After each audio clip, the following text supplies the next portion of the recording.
WhiskyJason here, whiskey from the viewpoint of an American over here in Germany. Tasting often rare and exotic whiskeys. Today I have something from Beam. I don't know how exotic that is. A single barrel, 108 proof. So 54% alcohol by volume. And this is barrel number JB000332250. Single barrel. Now there is a normal single barrel. I think it has 43% over here. And now we have the big brother, the single barrel with 108 proof.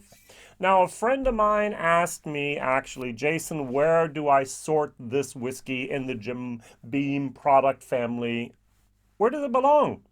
And the first thing I'm going to say is, well, think about this. It's got a screw top. Now, I did have to pay 70 euros for this over here in Germany. In the States, I think it's around $35, $40 probably RSP. Recommended price. Now, remember the good old days. What do I mean by the good old days? The good old days would be when Beam actually had their small batch profile. Now, some of you do know this, all right? This is the white label, yay. We've been there. Some of you actually know this now. We have the black. Now, I actually have the 8-year-old black, the old one, yay. So be careful, this little B here doesn't mean 8. You have to make sure that it says aged 8 years here, if you can find an old dusty and so on. Very much to recommend here. So, and then we move up to the so-called small batch, the old small batch here. So what do we have here? We have our Basil Hayden, 40%. We started off with this. Then we started off with our now we have the Knob Creek 9-year-old here. For many, many years, we only had the, so it looked like the patiently aged. So, but we're going to go with the 9-year-old here. So I'm going to put this behind there. Then we actually had, way back when, and still do, the rye. So if you like the rye, I always recommend the Jim Beam rye for the people starting off with the rye. This is the barely legal. Over here, it's 20-some euros. It's very, very cheap. It's 40%. It's tasty, to be honest, all right? So I'm going to use the word tasty. So I'm going to get rid of the bottle for a second. I need a little bit of room.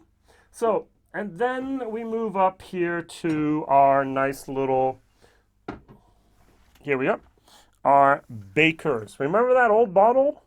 Now today we have our new Bakers, the single barrel. It says 7, but it's actually 8-year-old is what I have here, 107. So this is what that has here. And then we have our, last but not least, our Bookers. Now you in America often get 4 Bookers a year. I only over here in Europe get 1. So this is the 2021. There was the 2020, 2019. It's always O1E. Why? Because we have 700 milliliter bottles over here in Europe, and you in America have 750. And so that's the biggest problem here. Now the real question is, where do I put our bottle? So if I take our Jim Beam single barrel with 45%, we're going to be here. All right, 50%. So 53.5. Oops, I got to put it over here. So it's a little bit higher than the Bakers, but I'm going to put it down on purpose because this is a 7-year-old age product. This has an age product on it as well, between 7 and 6 years. This is a straight Kentucky bourbon, 4 years.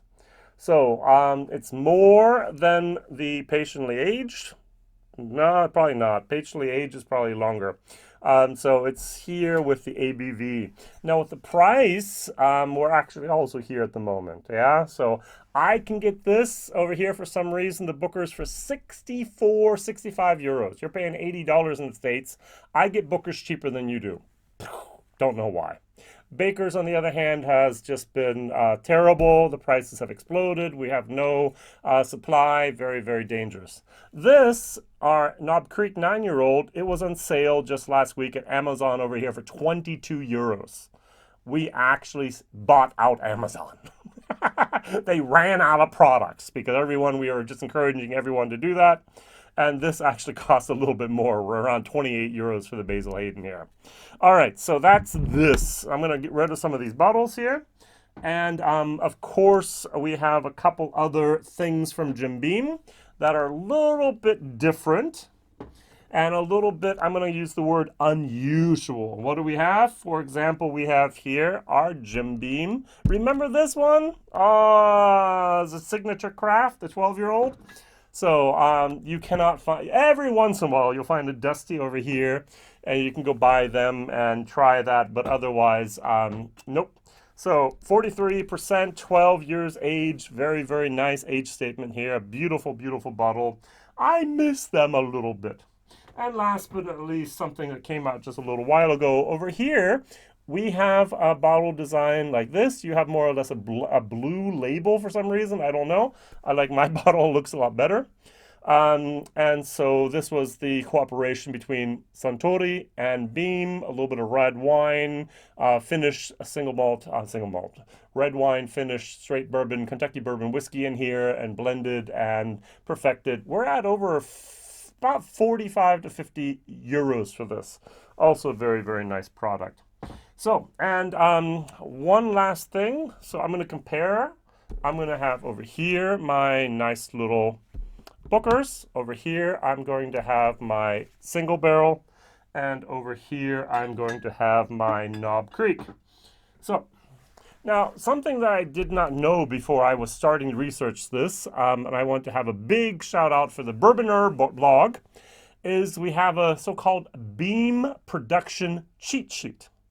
Because it was like, okay, I need the mash bills. Because I do know that Basil Hayden has a high rye mash bill compared to the other things. So, Basil Hayden has, for example, a mash bill of 63% corn, 27% rye, and 10% malted barley. That's very, very good. So for those of you out there going, Jason, you forgot something. How could you forget that? I'm looking for my bottle as I speak. Yeah, Basil Hayden and Old Grandad 104. Yay. Almost impossible to find over here at the moment. We do have a bottle and bond, 100 proof of Old Grandad. And the interesting thing is that these two bottles have differences, not just in the mash bill, but also here in the, it's called the off the still proof and in the barrel proof. So Basil Hayden, 120 proof, 60%, off the still, 60% in the cask. Did not know that. Here we have Old Grandad, 127 proof off the still, 125 in the proof. So they add 1% of water to dilute it down before it even goes in the cask. Why? The rules are 180 proof is the maximum from the still. Not, I don't know anyone who does all the way up to 180. So that's 60 percentage. Well, that's 180 is 90. It's 90% here alcohol.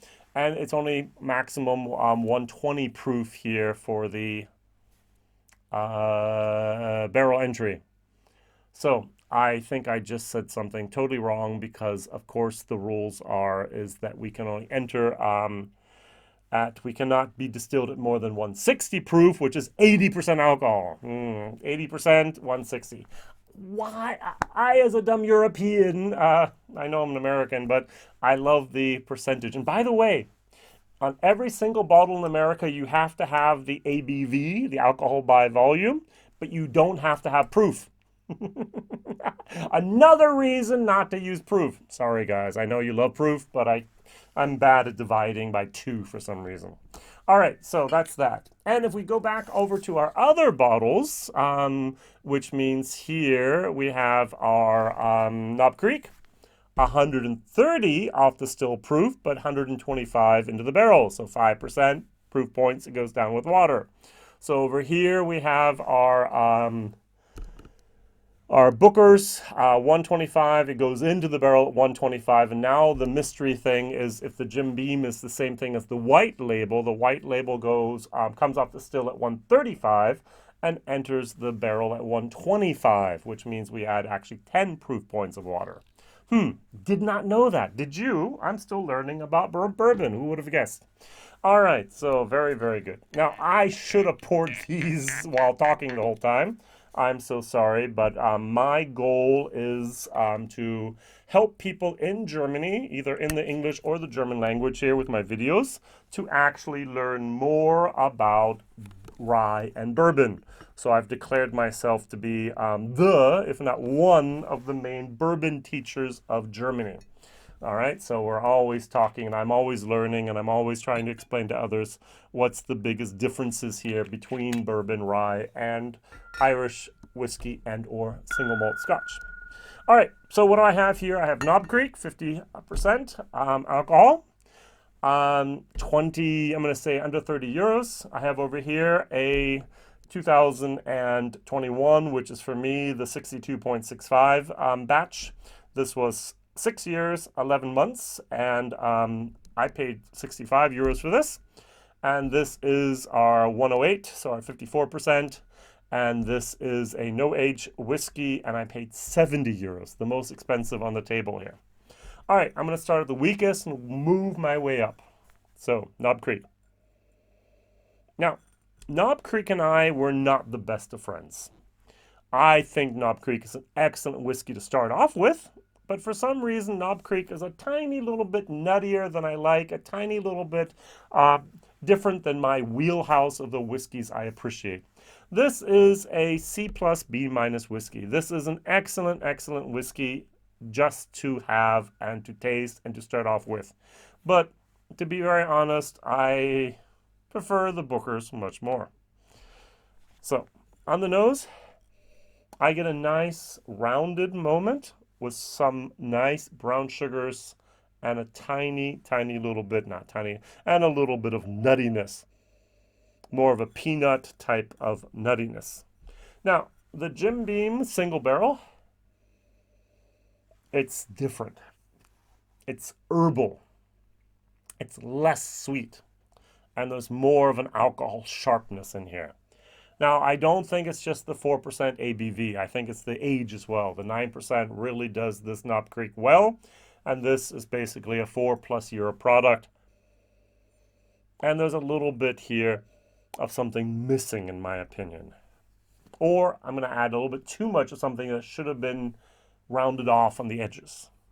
My Bookers, on the other case, by the way, I had some left in my glass for my German video. I always do a German video and then I do the English video afterwards. Often helps me being more concise in my English videos. Imagine that. My German video was about 10 minutes longer than this is going to be. Much more of a depth. I actually get a little bit of a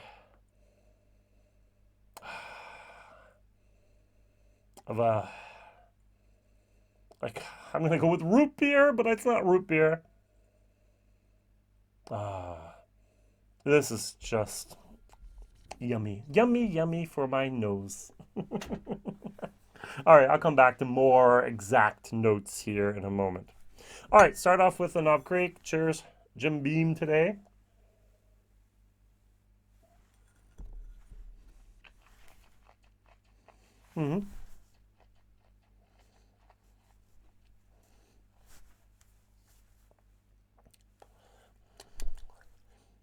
For 50%, absolutely well-rounded. Little bit of marshmallow, a little bit pecan, more of a brown sugar type of moment. The vanillas are there. It's a tiny bit sweeter than many of the other bourbons at this price range and this strength. Good whiskey. Wonderful place to start. Knob Creek, respect, well done. The single barrel that I have, cheers.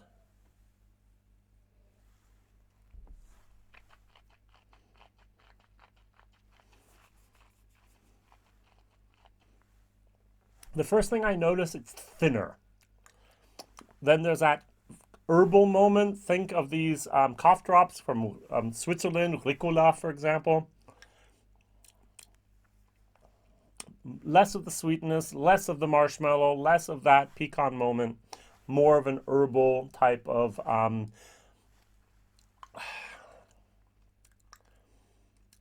a cough drop moment. And much thinner, repeating myself. is, if I had to choose between the two of these, bam, the Knob Creek 9-year-old every day of the week.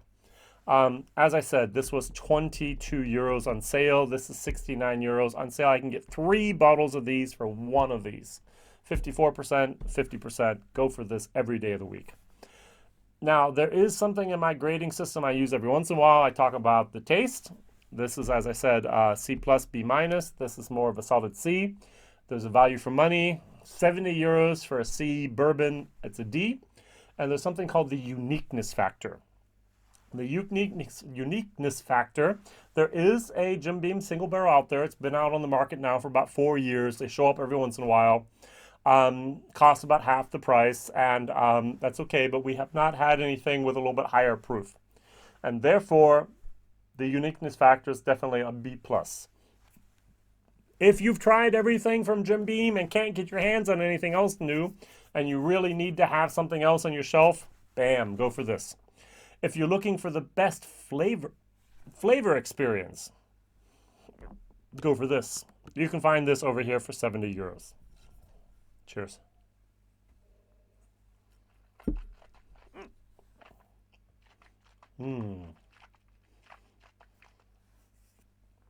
Now, I like drinking Baker's neat.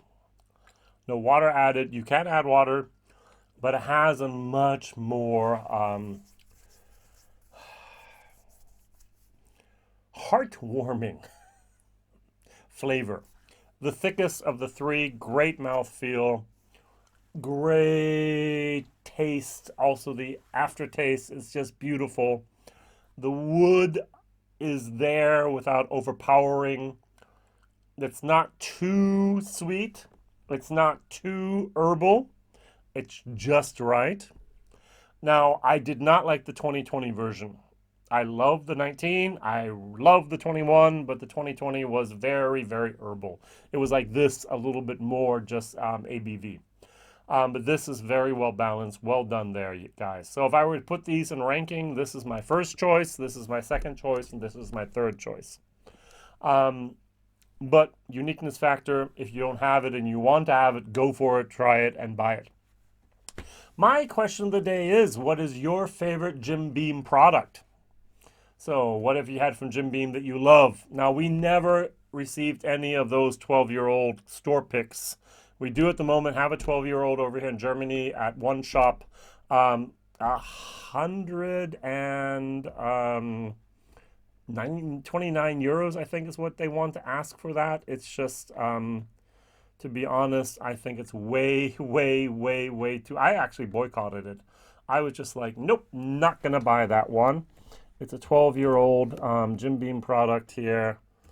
And I wrote down Bram. So it'd be good if I could type, right? Beam 12-year-old. So the 12-year-old, 128.50. Amazing. For the 50% 12-year-old. No, thank you. As I said, 22 euros on sale. All right, thank you very much for watching, liking, subscribing, telling others, and maybe you learned something also about Jim Beam today with their off-the-still proof and their barrel entry proof and their mash bills. If you want to look that up, just go to Bourbon R, one word, Bourbon with R, and they have a wonderful blog there. Just take a look at the Jim Beam cheat sheet, and I'm sure they'll be able to help you to learn a lot more there. WhiskyJason here, whiskey from the viewpoint of an American over here in Germany, wishing you all the best. Bye-bye.